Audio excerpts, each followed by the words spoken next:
ఎన్ని రోజులు ఉన్నావు హాస్పిటల్లో? హాస్పిటల్లోనే సార్. ఆ 4 ఇయర్స్లో ఒక 2 ఇయర్స్ వరకు హాస్పిటల్లోనే ఉన్నాను సార్. నేను ఆల్రెడీ అప్పుడు కంప్లైంట్ చేశాను సార్. డెలివరీ తర్వాత కూడా తీసుకెళ్లారా? డెలివరీకి ముందే సార్. 4 ఇయర్స్ హాస్పిటల్లో ఉన్నావమ్మా? 2 ఇయర్స్ సార్. 2 ఇయర్స్ నేను హాస్పిటల్లో ఉండి నాకేం లేదు, నేను బాగానే ఉన్నాను అని చెప్పేసి. ఆ పాట అమ్మ, వాళ్ళకేమి బెడ్లు ఎక్కువయ్యి అక్కడేమి అడ్మిట్ చేసుకోరు. నీకంటే అవసరం ఉన్న వాళ్ళు చాలా మంది ఉంటారు వెయిటింగ్ లిస్ట్ లో. అవసరం లేకపోతే 2 రోజులు కూడా ఉంచుకోరు. అది గవర్నమెంట్ ఆసుపత్రులు. నాకేమీ లేదు అని బలవంతంగా 2 సంవత్సరాలు ఉంచారు అంటే, అన్నా నువ్వు ఉంచారు అంటే కనుక అక్కడ నీకు మానసికంగా ఏదో ఇబ్బంది పడ్డావు అనేది ఇక్కడ మనకు అర్థం చేసుకోవాలి. అర్థమైందా? నిద్ర మాత్రలు ఇచ్చేసి పడుకోబెట్టేశారు ఇవన్నీ కాదు. నీకు మానసికంగా ఇబ్బంది అయింది, దానివల్ల నీ అండర్స్టాండింగ్ కెపాసిటీ తగ్గింది, ఆలోచన శక్తి తగ్గింది, మందులు వాడావు. మన కాగితాలు ఉన్నాయా? ఏమన్నా పేపర్ వర్క్ ఉందా నీ దగ్గర? Medical prescriptions anything? ఒప్పుకుంటుందిగా మన దగ్గర. సర్లేదు చెప్తున్నాను. తీసుకెళ్ళారు మేడం. అది వదిలేసా. 3 ఇయర్స్ తర్వాత మళ్ళీ వెళ్ళావా? పిల్లోడు పుట్టాడు, ఇంటికి వచ్చావు, మళ్ళీ 3 ఇయర్స్ ఇంట్లో ఉన్నావు. నెక్స్ట్ చెప్పమ్మా. నెక్స్ట్ దాని తర్వాత మేడం, నేను ఇంటికి వస్తూ ఉన్నప్పుడు ఇలాగ నేను వస్తువులు అడిగినప్పుడు వాళ్ళందరూ వస్తువుల గురించి చెప్పకుండా నేను గొడవ ఆడుతున్నానని చెప్పేసి క్రియేట్ చేయడం అవన్నీ జరిగాయి మేడం. ఇంకా దాని తర్వాత నేను మళ్ళీ రెండోసారి కూడా వెళ్ళాను. వెళ్ళిన తర్వాత పాప కడుపులో. అదే నేను అన్నది, మళ్ళీ రెండోసారి మళ్ళీ ప్రెగ్నెంట్. మళ్ళీ రెండోసారి ఎంతకాలం ఉన్నావమ్మా? 1 ఇయరా 2 ఇయర్సా? లేదు మేడం, ప్రెగ్నెన్సీ రాగానే ఒక 3 months కి ఇంటికి పంపించారు. సెకండ్ టైం వెళ్ళినప్పుడు 3 months మాత్రమే. తర్వాత డెలివరీ మీ ఇంటి దగ్గరే అయ్యింది. ఉన్నాను ఇంకా అంతే మేడం. ఎలాగా నాకు ఆల్రెడీ మెంటల్గా అప్సెట్ ఉన్నది అని చెప్పేసి ఇంక మా ఆయన దాన్ని అడ్వాంటేజ్గా తీసుకొని వేరే వాళ్ళతో రిలేషన్లో ఉండడం. మీకు రెండో పాప పుట్టి ఎంతకాలం అయిందమ్మా? పాప బాబా? పాప మేడం. పాప పుట్టి ఎంతకాలం అయింది? పాప ఇప్పుడు 5th year. 5th year. 10 years లో 2 ప్రెగ్నెన్సీ టైంలో కూడా మెడిసిన్స్ వాడేవమ్మా? ప్రెగ్నెన్సీలో కానీ డెలివరీలో కానీ? పాపతో ప్రెగ్నెంట్ గా ఉన్నప్పుడు వాడాను సార్. మరి వద్దని చెప్పలేదా డాక్టర్స్? డాక్టర్స్ వద్దని చెప్పారు సార్, కానీ వాడకపోతే అవ్వదు అని చెప్పేసి ఇంటి దగ్గర వాడించేవారు. వాడించారా? పాప బానే ఉందా ఇప్పుడు? పాప బానే ఉన్నది సార్. అంటే బ్రెస్ట్ ఫీడింగ్. బాబు ఎంతమ్మా వయసు? 8 years. పాప ఎంత ఇప్పుడు? 4 years. స్కూల్కి వెళ్తుందా? చదువుకుంటుందా? ఆరోగ్యంగానే ఉందా? బ్రెస్ట్ ఫీడింగ్ కూడా ఇచ్చావా? ఇచ్చాను సార్. ఇస్తే మోషన్స్ అయిపోయాయని చెప్పేసి అప్పుడు అనేసి. కానీ పాప అయితే ఇప్పుడు ఆరోగ్యంగానే ఉంది. ఇప్పుడైతే నువ్వు ఇప్పుడు ప్రెసెంట్ కూడా మెడిసిన్స్ వాడుతున్నావు అమ్మా? లేదు సార్. కాలం మెడిసిన్స్ ఆపేసి మీరు? ఆపేసి ఒక 3 years అయింది సార్ అంతే. 3 years డాక్టర్స్ చెప్తే ఆపారా, మీరే ఆపేసారా? నేనే ఆపేసాను సార్. ఎందుకు ఆపేసావు? ఎందుకంటే అది వేస్తుంటే పడుకుపోతున్నాను. డాక్టర్స్ అలా చెప్పాలి కదమ్మా, డాక్టర్స్ చెప్తే నువ్వు ఆపాలి కదా. అంటే నీకు ఎవరు చెప్పేవాళ్ళు లేరా? అంటే మీ హస్బెండ్ కానీ ఎవరైనా కూడా నువ్వు ట్రీట్మెంట్ వాడాలి, హాస్పిటల్కి ఎవరు నిన్ను తీసుకొచ్చేవారు? ఇక్కడ ఇంకొకటి ఏంటంటే సార్, నేను 3000 మెంబర్స్ని డీల్ చేసిన తర్వాత డీల్ చేసే అంత కెపాసిటీ నా దగ్గర ఉన్నది సార్. సింగిల్ హ్యాండ్తోనే 5-6 lakhs శాలరీస్ వాళ్ళకి ఇచ్చేదాన్ని. కానీ వీళ్ళు చేసే పనుల వల్ల కూడా నేను చాలా డిస్టర్బ్ అయ్యాను. అదే అయ్యి ఉండొచ్చమ్మా, కాదనట్లేదు. అంటే వీళ్ళు చేసే పనులు అంటే మా హస్బెండ్ ఏం చేసేవాళ్ళు, నా ముందు ఒకలాగా తర్వాత ఒకలాగా మాట్లాడే. అంటే ఇప్పుడు నేను క్లియర్గా ఒక 2 విషయాలు సార్. అతను డ్యూటీకి వెళ్తారు, డ్యూటీకి వెళ్ళి వస్తారు మేడం. వచ్చిన తర్వాత వాటర్ ఇచ్చాను అనుకోండి, ఏం ఆగలేవా అనేసి అంటారు. వాటర్ ఇవ్వకపోయినా అనుకోండి, వాటర్ ఇవ్వలేవా అనేసి అంటారు. కాదు నాన్న, తర్వాత ఒక 3 months ఉన్నావు, డెలివరీ అయ్యింది. ఇప్పుడు 4 years నుంచి మళ్ళీ ఏమైనా కాపురానికి వెళ్ళావా? వెళ్ళలేదా? వెళ్ళలేదు మేడం.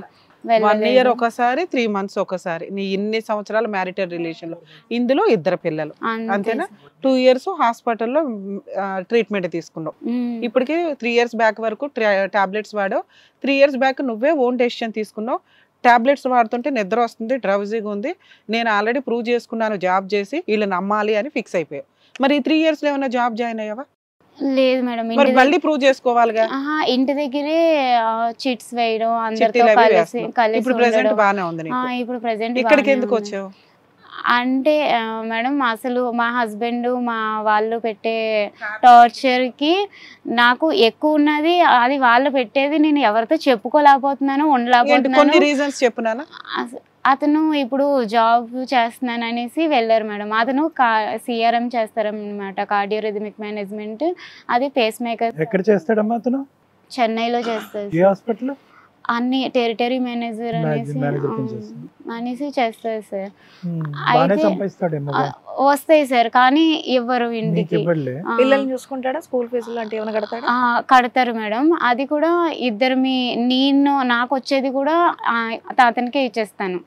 అలాగా మీ ఇల్లు మెయింటెనెన్స్ అంతా మీ హస్బెండే చూసుకుంటున్నారు కదా? మీ అమ్మ మీ హస్బెండే ఇల్లు నడిపిస్తున్నారు. జాబ్ చేసుకున్న వచ్చిన పావలా కూడా ఇంట్లోనే ఇంతవరకు నమ్ముతున్నావు. ఇప్పుడు నువ్వు మీ ఆయన మీద ఏం చెప్పాలనుకుంటున్నావు? ఏం చెప్పాలనుకోవట్లేదు మేడం. అతను చూసుకున్నంతసేపు బాగానే చూసుకున్నారు మేడం. చూసుకున్నంతకాలం బాగానే చూసుకున్నారు. చిన్నపిల్లలనే చూసుకున్నారు. యాక్సిడెంట్ అయినప్పుడు కూడా బాగానే చూసుకున్నారు. కానీ ఇప్పుడు కొత్తగా ఏంటంటే మేడం, ఈ జాబ్కి వెళ్తూను నాకేమోని ఒకటి చెప్పారు. నేనేమోని ప్రైవేట్గా ఇంకొక జాబ్ చేయాలి అనుకుంటున్నాను. అది కూడా సేమ్ ఇదే టైపు. అలాగే నేనేమోని డబ్బులు కడతాను వాళ్ళకి, మనకేమోని ఇంకా ఎక్కువ డబ్బులు వస్తాయి అని చెప్పారు మేడం. ఏం జాబ్ అట చెప్పేసేమో అని అడల్టరీ సెక్స్ జాబ్ కింద ఏమో అని జాయిన్ అయ్యారు మేడం. అడల్టరీ సెక్స్ జాబ్ అని.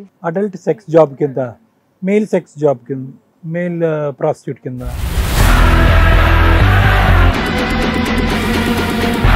ఎవరు చెప్పారు నీకు? మీ ఆయన చెప్పాడా?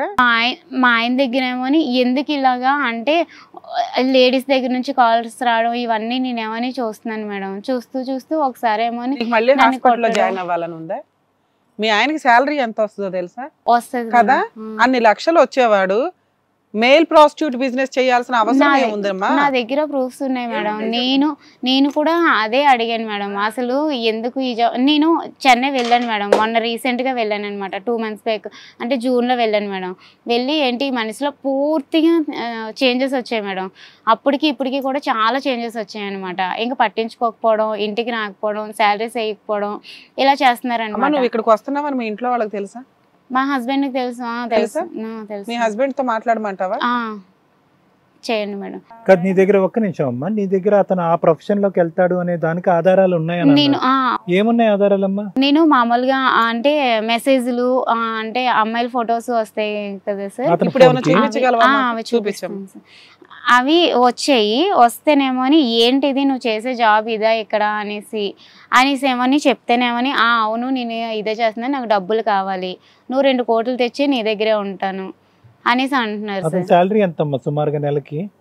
వస్తుంది సార్ 60-70,000 వరకు. 60-70,000 వస్తుంది. ఇల్లు రెంట్, పిల్లల ఫీజులు అన్నిటికీ దాంట్లో. రెంట్ కాదు సార్, అది ఓన్ హౌస్. సొంత ఇల్లే సార్. సొంత ఇల్లే గానీ ఇంకా 2 కోట్లు చేద్దాం అనుకున్నాను అని అన్నాడా, లేదంటే ఆల్రెడీ చాలా సంవత్సరాలు బట్టి జాబ్ చేస్తున్నాను? నాకు 2-3 times నాకు అమౌంట్ కూడా పంపించారు సార్.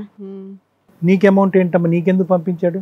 నాకు అంటే వేరే బిజినెస్ పెడతాను అని చెప్పేసి అమౌంట్ తీసుకున్నారు కదా సార్. ఇగో నేను బిజినెస్ చేస్తున్నాను అని చెప్పేసి అమౌంట్ ఏమోని ఇచ్చారు నాకు.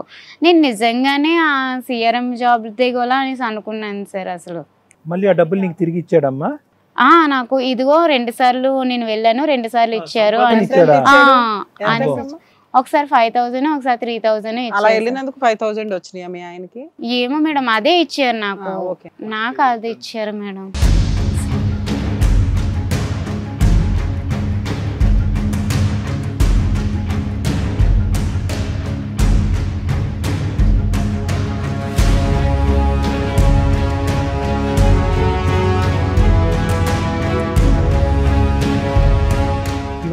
ఇవన్నీ ఎవిడెన్సెస్ ఎక్కడమ్మా? అతని ఫోన్ లో నుంచి నేను తీసుకున్నాను సార్. మళ్ళీ నెక్స్ట్ టైం వచ్చినప్పుడు చూస్తే అవన్నీ డిలీట్ చేస్తున్నాయి సార్. నేను తీసుకున్నాను అని చెప్పేసి. అమ్మాయి ఫోటోలా?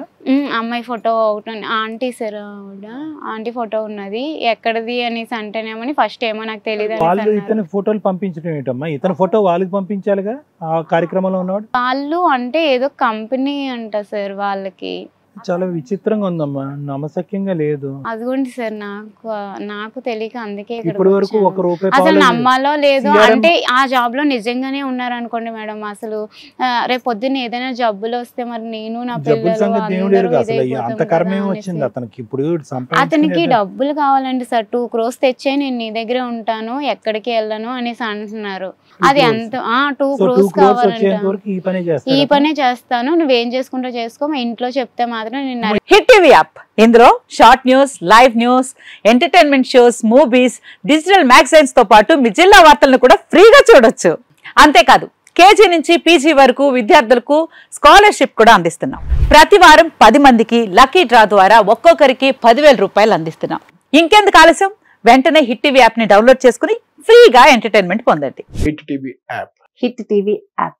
Please download hit TV app. Hit TV app ని ఫ్రీగా డౌన్లోడ్ చేసుకుని ఎంజాయ్ చేయండి. మీకు నచ్చిన ఎంటర్టైన్మెంట్ కోసం హిట్ టీవీ యాప్ ని ఫ్రీగా డౌన్లోడ్ చేసుకుని ఎంజాయ్ చేయండి. హిట్ టీవీ యాప్ ని డౌన్లోడ్ చేసుకుని ఆస్వాదించండి, ఆశీర్వదించండి. ఇంతమంది సెలబ్రిటీలు హిట్ టీవీ యాప్ ని డౌన్లోడ్ చేసుకోండి అని చెప్తున్నారంటే ఎంత మంచి యాప్ ఆలోచించండి. అమెరికా అమెరికా అమెరికా అమెరికాలో చదవాలనుకునే వాళ్ళకి విశ్వసనీయమైన పేరు మన శౌర్య కన్సల్టెన్సీ. UK లో 1 year masters, UK లో 1 year masters, 2 years work permit up to 5 years visa. Contact Saurya Consultancy. Contact 89851 89851.